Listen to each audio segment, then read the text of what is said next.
Hey, what's up, folks? Welcome back to Mrs. Outlook. First game post All-Star break. We got Raymond Lyons here, Cardell Dudley Jr., and Wilson Tarpe Jr., the Washington Mystics. They had a rematch with the Sparks, who were a team that gave them a loss before they headed into the All-Star break, and the Sparks did it once again coming out of the All-Star break. Similar themes to this game as the first to a degree, but we saw the Sparks hold off. We saw the Mystics jump out early. We saw the Sparks with a dominant second quarter. Mystics responded again, and then the Sparks with the final kick to keep Washington at bay to leave DC with a 93-86 win. Ray, we'll start with you since you were in the building. What happened tonight as Washington struggled with the Sparks yet again?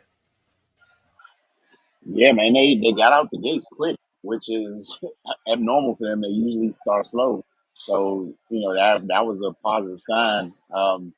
Yeah, the first quarter, the ball was moving, people were being patient, making great decisions. The off ball movement was spectacular. They got a couple wide open layups off that. Their defense in the first quarter was just hounding. They forced six turnovers. That's why they were able to jump out to that early lead. It looked like they just had the sparks flustered. They were playing like they remember what happened a week ago. But the second quarter, Sparks kind of settled things down. Um, as Ray Stevens kind of jump started the comeback, she got in immediately, hit a turnaround three, and LA just kind of took it from there. But De'Erica Hamby and Rakia Jackson, they just went crazy. The Mystics just couldn't figure out what to do with them. Attacking the offensive glass, and then over here with the outside shooting, the Mystics they've been having issues covering the 3 point line the entire year. So, those things compounded with the turnovers. We always talk about that. The first quarter they took care of the ball. They had two turnovers, and were able to force six from the Sparks, and yielded positive results. The rest of the way, Mystics got kind of sloppy with the ball. The Sparks were able to take advantage. They were able to get out in open court and get some easy ones. And then in the half court, yeah, man, they just made shots. The Mystics they kind of backed off. They were aggressive on both ends initially, but as the game kind of went on, fouls started to pile up. It seemed like they started to second guess themselves, which which is never a good thing because later on in the game when the Mystics kind of reverted back to it, got them the lead in the first place, we saw the Sparks lead shrink and Mystics made a game of it. But at the end, LA just kind of hit their last punch towards the finish line, was able to get themselves some breathing room and come away with the 7 point victory. Cardell? Yeah, to me, they lost the game in the second quarter, which is it's eerily like Ray said. It's eerily like what happened a week ago. Um, they just had a bad quarter where they couldn't score. They turned the ball over, and the Sparks just killed them in that quarter. And then it was just an uphill climb for the Mystics from then on. And obviously, they didn't have enough in either game. They were outscored points in the paint 16-2. Fast break points, Sparks won that 6-0. Bench points 10-5 Sparks. Mystics had 7 turnovers. Sparks scored 8 points off of that. Meanwhile, the Mystics come by a bucket, shot 22% from the field, and obviously was outscored 24-9 in that second quarter. But what's most disheartening, man, is it just showed no physical. Like the Sparks had 24 points and didn't even attempt a free throw. Like that's wild. You know what I mean? Like that tells you they was either scoring at will in the half court, or when the Mystics missed, they were just off and running, and the Mystics wasn't getting back. You know what I mean? You could tell it was just easy and efficient, man. And that's it. That was game. Now the Mystics fall back like they always do, but you can't put yourself in that type of hole, man. Especially when there are matchups that the Sparks fully are confident that they can exploit. And two players that come to mind, Hamby and Rakia Jackson, man. Like both games, they went to work on the Mystics, man. And De'Erica Hamby, 24, 14, and 3. Come on, man. The only bad thing she had, you lucky she had 6 turnovers because it could have been 30. You see what I'm saying? Like they was just dominant. It's 51% from the field as a team, 41% from deep. I mean, geez, dog, like it was a clinic. And that's reflective of the Mystics defense not being there. It wasn't. Because even in the first quarter, you could say, well, they got out the gates fast. They were up 26-16, but the Sparks still shot 46% from the field. So that wasn't their defense. They were just hot because the Mystics shot 63%. So once the Sparks calmed down, everything got back to normal, then the Sparks went to work. And they had that monster second quarter, and then it was just a uphill climb. So the Mystics got a lot to figure out, man, because it's starting to become a reoccurring thing. The turnovers been there all season. It ain't even no point in bringing that up. That's just par for the course for them. But the up and down nature of their defense and their offense, that has to be looked at closely, man, because it's been a while since they've been consistent on either end, and that's costing them, man. So they have to correct that quickly, because now we're in the second half of the season. Teams about to be in kill mode because playoffs about to come. They trying to fight for seeding. They're not about to play these games, man. So they have a lot of adjustments to make moving forward for sure. Yeah, this is almost just to bring up what it was the last time. You said it's about a week ago, right? So the last time they played pre-All-Star break. This is where I'll include Azurá Stevens in this as well. Azurá Stevens had 15-8 in that game a week ago. Tonight, 15-6. Derek Hamby in that game a week ago, 26.6 rebounds. Tonight, 24 points, 14 rebounds. Rakia Jackson, she had 22 in each game. In that one a week ago, most of her, she was 9-13 from the floor. She missed both of her three-point attempts. In this one, she wasn't great from the floor, but she was 4 of 8 from deep. Rakia is shooting like 26% from three on the year. So that's 2 games. She's comfortable. Both her and Hamby are just comfortable against Washington. Like very comfortable. Those almost ideal. Again, throw Stevens in there. The 3 of them pretty much had the same nights that they had a week apart. And the only thing that was different were the supporting stats. But point-wise, they accounted for the same amount of damage. I'm the only person who didn't hit at least the same threshold of damage was Kelsey Plum. Yeah, for Washington, like you guys said, they got to find a baseline defensively going forward, because it's going to get tough. I think they got Seattle coming in here. Is it Seattle and Phoenix back-to-back this weekend? See how they respond to that. I gotta look at the history between Jackson and Citron, man. That's a little. Nah, I do. It's a little something there, man. That's different, because you haven't. This is the first time I've seen Citron, get destroyed. Call a spade, man. She got it handed to her both games by Rakia Jackson. Normally, it might happen one game, it don't happen the second time. It's been the same type of production, man. So something up. I want to see what that's about, because that's crazy. Because Citron straps. She's not a player that came in and just like I'm just, oh man, WNBA lights. I'm not quite ready for it. She gets it done on defense, man, and she's done locked up some top tier players. Maybe Rakia Jackson just one of those matchups where she struggles, where everybody has one, man. But yeah, that's just wild. Yeah, I was about to say that it might be one of those things where Rakia just has exactly what bothers the hell out of someone here, makes it incredibly difficult, because so far, again, he's been comfortable in both of those games, man. Again, just, that's what it's been thus far. But for this game, I'm going to put it on the screen, man. I'm not here. Hamby, dog. Hamby. All right. I'll do the same for this one. Like, and we might as well go with Jackson. She was at practice. Yep. Might as well go with her. Like we had already touched on it. Might as well just, verify it. We've already come to that agreement, I feel like. Washington gets a few days, and then they got that big back-to-back this weekend where you don't want this to become a thing where you start, that first week off the All-Star break, you take 3 steps back. So that's something I'm sure they don't want to do. We got a few comments we'll get in there. Area 11T.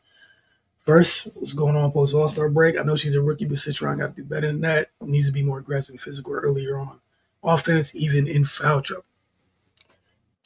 Rakia ain't an easy win, man. Like, I don't know if you watched her play. She's with it. She's with all the drama. She don't back down, man. She's tough. So you gotta. But I do agree. You gotta match the physicality though. Rakia is the kind of player, like, if she sense you kind of wilting under her aggressiveness, she's just gonna bully you, and you can't allow that. You got to fight back. And in 2 games, she done had it. And now think about it. Rakia hasn't been an All-Star yet. Citron was as a rookie. So now that's even adding motivation to serve you. You know what I mean? It is what it is. So, yeah, Citron, she definitely got to look at the film, because other teams are going to look at the film and try to tell their players attack her the same way on both ends to try to neutralize her. Yeah. All right. Continuing on this, which leads to revisiting a topic from earlier this year. What would you say the rookie scouting report looks like post All Star break, and where would you like to see them improve by season's end?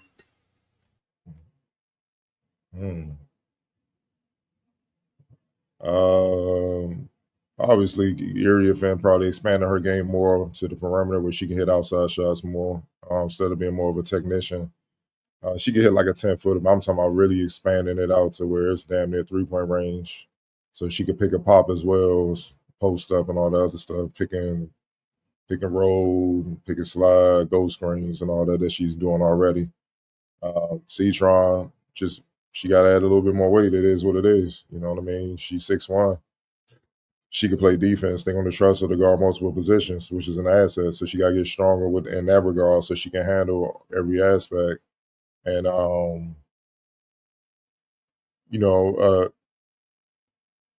it's getting a true point guard in there. That's one thing that's also missing, where they can help get them easy baskets and stuff like that as well. That's another thing that's hurting them. That's why the turnover's been crazy, because they don't have a real true point guard. They have people filling that. So, yeah, they rookies, man. It's a lot of stuff they're gonna have to improve on, and they won't know until they get through the season and see. But now they gotta understand, with that all-star nod, teams are looking at them different. Players are looking at them different, because there's players that's been in the league forever that felt like I should have been an all-star and they weren't. So what you think they're gonna do when they see the rookies that got it already? What you think they're gonna be on? So, they just gotta toughen up. Like, it's about to get real. But at the same time, this is their first time about to deal with teams in kill mode getting ready for the playoffs. And they're going to be following the scouting report to a T more and more as the season goes along. Right. Any thoughts on that one? Yeah, I pretty much agree, man. They both, speaking of Kiki and Sonya, they both are versatile players and just need to tap into that more. That's going to come with experience. When I look at Kiki, she had a lot of success early at the things she does really well. But as Cardell always points out, the scouting report catches up, so you got to put a little more in your tool bag. I think she has the ability to do that, but she might not be super comfortable yet, which is understandable because she's just making the transition from college to the pros. That off season for them is really just a cup of coffee. You don't really have a lot of time to kind of dig in and prepare. So this off season heading into next season is where I expect to see a jump for them, when they can really get with the team and see and review what happened in their rookie year. But as far as the rest of the season, you got to learn on the job. It is what it is. That's what's required in the W.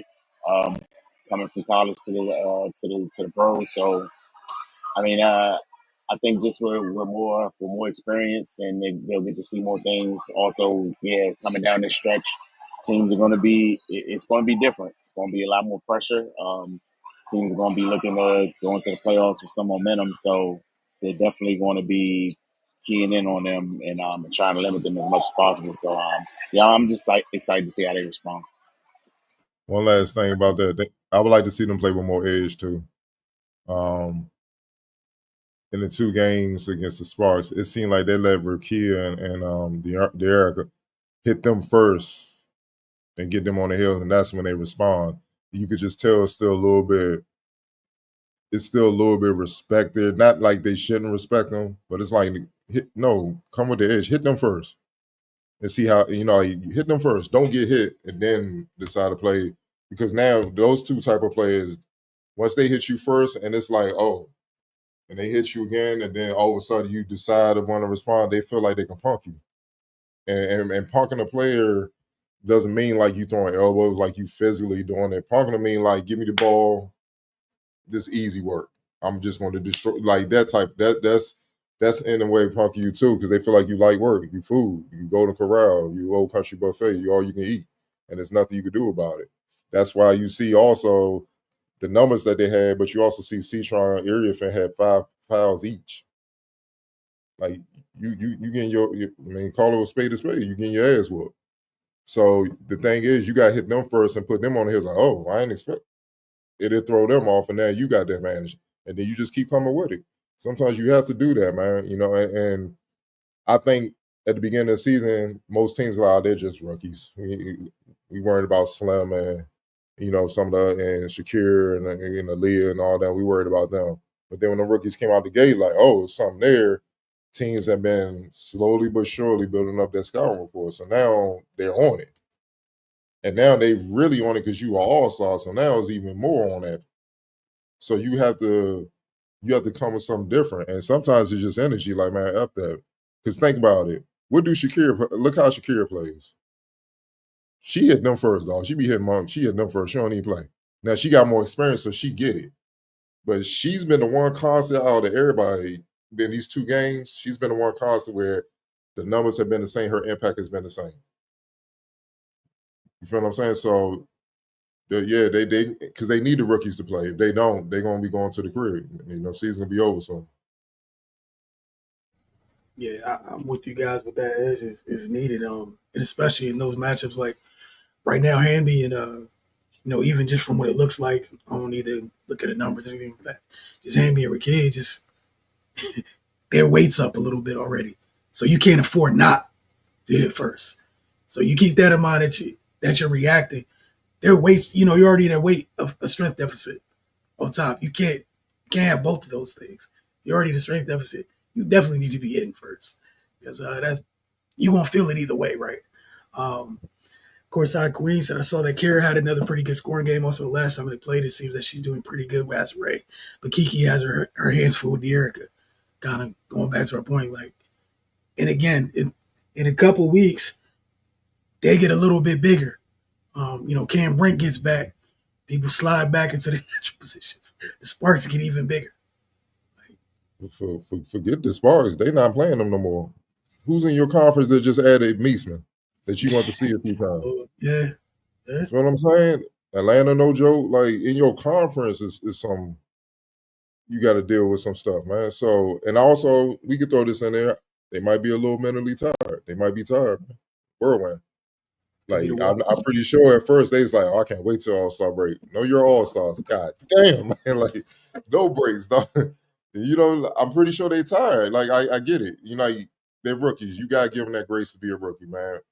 But they got to figure it out, man. Like I said, because they need them. Like, it ain't no if ands or buts about it. They need them, man. So, my thing is you got to get aggressive. You got to forget getting aggressive. You got to stay aggressive. And hit these ladies first, man. You know what I'm saying? Like, it gotta be one of them things like, fuck, if I have a bad game, you gonna have a bad game. Like, or I'm gonna have me a good game and just destroy you. But you ain't about to just keep destroying me no more the rest of the season. That's it. It gets no easier again this week. You'll be fighting down in that paint once again. You get AT this weekend. Yeah. Bull, China shot, steroids, yes. Yeah, our bigs got to get more consistent defensively. Stay out of foul trouble. The team, man, the team has to get more consistent defensively. It's everybody. It's a lot of fouls being put on lately, man. And also, no, man, the lead of 10 minutes, no fouls. What's going on, man? I Ray, told you you, was in the building. Well, I mean, was she getting cooked like that? What, like, Not from what I seen, but if the rest of the bigs got Kiki got 5, Sonya got 3, Shakira got Sonya had 5 too, Shakira had 3, and you ain't had none, you gotta and stick your Dawson nose in had there a 3, little bit, man. and Dawson Yeah, had 3. yeah, Yeah, but yeah. Leah was probably like, y'all put me in the deal with the full blaze, dog. That's how y'all gonna do me, dog. Like, damn, man. Like, hey, you walked into the street started burning down. Here's a bucket. Um, how do y'all Yeah, think both rookies will respond to now being targeted for getting All Star nods from other teams, which is literally what we were, question files what you guys were just discussing. Time will tell, man. We're about to see. hit first, ask questions later. They better do that.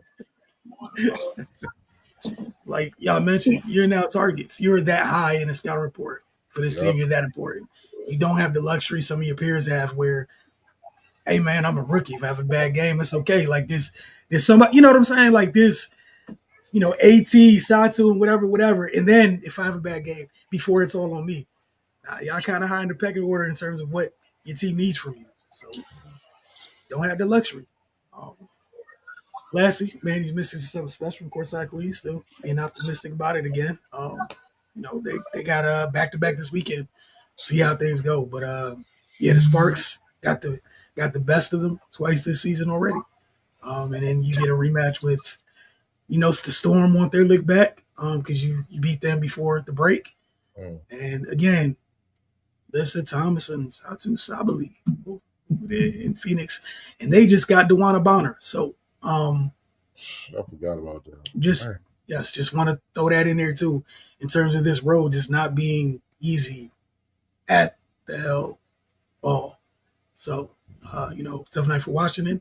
Got a couple days to get right because very busy weekend, man. Back to back this weekend again, and yeah, you got Seattle Saturday, Phoenix on Sunday. We appreciate you guys, and we'll see you guys this weekend.